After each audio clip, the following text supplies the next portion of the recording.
ngathi leli sondo lothi uzokuzwa lobuhlungu. Mina ngiyindoda esebenzisa ikhanda, angikujabulela ukushaya ikhanda, ngihamba ngigqobhoze ngiqhoboza amaqanda azoqhamisela kodwa bangifune ngikhumbule ekhaya.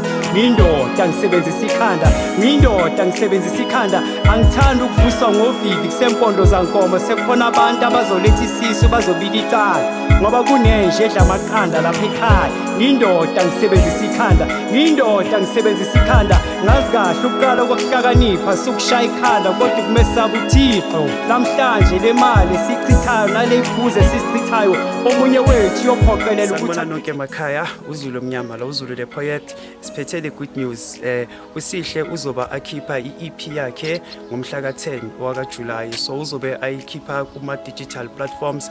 Into esiyidingayo like isidinga ukuthi bafethu simxhaseni kakhulu bafethu like iqhawe laselokishini leli, so kumele like simxhase ngakho konke. So into esiyidingayo kini nje ukuthi abangani bazotshela abanye abangani, nabanye abangani bazotshela abangani babo, nabangani babo bazotshela abangani babo, and nalabo futhi like abaku-online, nonke nini online ngizokwazi ukuthi ngitshele laba abaku-offline, nalaba abaku-offline bazotshela laba abangenalayini, sengisho ukuthi laba abaphathwa popopo.